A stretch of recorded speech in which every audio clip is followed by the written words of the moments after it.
السلام علیکم ورحمۃ اللہ تعالی وبرکاتہ۔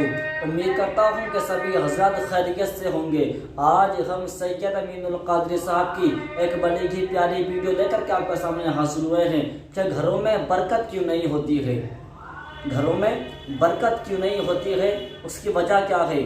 بہت لوگ اس چیز کو لے کر کے پریشان ہوتے ہیں کہ ہم نماز بھی پڑھتے ہیں، اس کے بعد بھی برکت نہیں ہوتی ہے، ہم روزے بھی رکھتے ہیں، اس کے بعد بھی برکت نہیں ہوتی ہے، ہم اپنے گھروں میں یاسین شریف بھی پڑھتے ہیں، اس کے بعد بھی برکت نہیں ہوتی ہے، نمازوں کی پابندی بھی کرتے ہیں مگر اس کے بعد بھی جو ہے برکت نہیں ہوتی ہے۔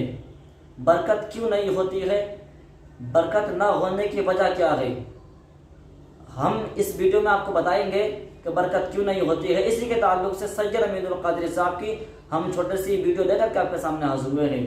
اگر آپ اس ویڈیو کو مکمل دیکھیں گے تو آپ کو معلوم ہو جائے گا کہ گھروں میں برکت کیوں نہیں ہوتی ہے، اور وہ ایسا کون سا کام ہے جس کو کرنے سے گھروں میں برکت ہونا شروع ہو جائے گی۔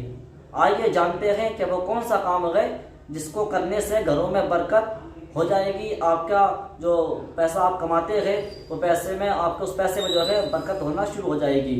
آئیے میں ویڈیو شروع کرتا ہوں، مگر اس سے پہلے آپ سے ایک بات ضرور کہوں گا کہ اگر آپ میرے چینل پہ پہلی بار آئے ہیں تو چینل کو سبسکرائب ضرور کر لینا، اور کمنٹ میں ضرور بتانا کہ ویڈیو کیسی لگی ہے، ویڈیو اچھی لگی ہے کہ نہیں لگی ہے، اور ویڈیو کو لائک ضرور کر دینا۔ آئیے ویڈیو سنتے ہیں کہ جب اذان ہوتی ہے تو روئے زمین کی ساری روزی سمیٹ کر مسجد میں لائی جاتی ہے۔ جو مسجد میں آتے اللہ ان کو روزی بھی دیتا ہے، روزی میں برکت بھی دیتا ہے۔ جو مسجد میں نہیں آتے روزی تو دیتا ہے، برکت نہیں دیتا۔ مسجد میں جو نہیں آتے اللہ کا وعدہ ہے روزی دیتا ہے، برکت نہیں دیتا، اور برکت کی بڑی شان ہے۔ ایک بات آپ کو پڑھو، دیکھو برکت کسے کہتے ہیں۔ برکت میں نے پہلے کچھ مثالیں دی تھی کسی مقام پہ، لیکن آج برکت کسے کہتے ہیں۔ دیکھو حلال جانوروں میں برکت ہے اور حرام جانوروں میں برکت نہیں ہے۔ سور، خنزیر ایک ایک وقت میں 6 8 بچے ایک ساتھ دیتا ہے۔ کتنے؟ 6 8 بچے ایک ساتھ دیتا ہے۔ لیکن آپ کو بتاؤ، آپ مجھے بتائیے کہ اتنی کثرت سے سور آپ کو کہیں نظر آتے ہیں؟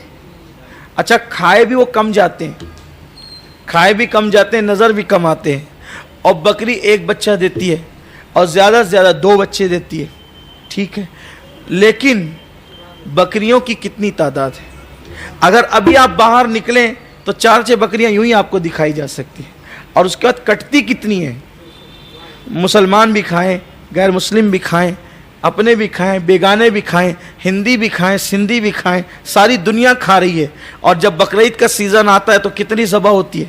لاکھوں کی تعداد میں ذبح ہوتی ہے۔ میں کہتا ہوں صرف عرفات کے میدان میں لاکھوں، بلکہ لاکھوں سے زیادہ تعداد پہنچ جاتی ہے اس کی، لیکن پھر بھی کبھی آپ نے نہیں سنا ہوگا کہ اس سال بقرعید پہ قربانی نہیں ہوگی کیونکہ بکریوں کا شارٹیج چل رہا ہے۔ کبھی آپ نے سنا ایسا؟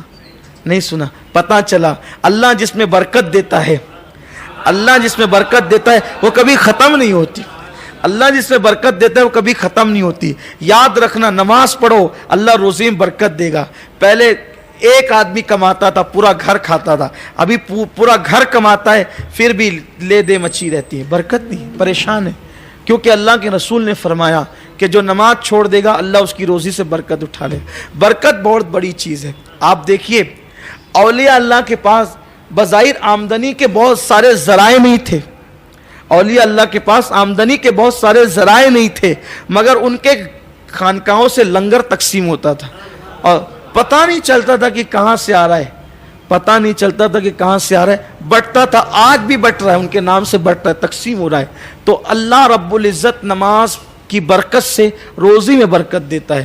نماز پڑھیے اللہ روزی میں برکت دے گا، لیکن نماز روزی کے لیے مت پڑھیے گا۔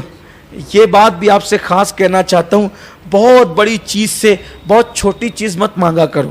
نماز اللہ کے لیے پڑھو کہ اللہ ملے۔ جب اللہ تعالیٰ کا قرب نصیب ہوگا تو ساری نعمتیں یوں ہی نصیب ہو جائے گی۔ وہ آپ نے بار بار واقعہ سنا ہے، اس کا میں اعادہ نہیں کروں گا، صرف اشارہ دوں گا کہ اللہ کی رضا چاہیے، اللہ کا قرب چاہیے، اللہ کی معرفت چاہیے، خدا مل جائے۔ من کان للہ کان اللہ لہ، جو اللہ کا ہو جاتا ہے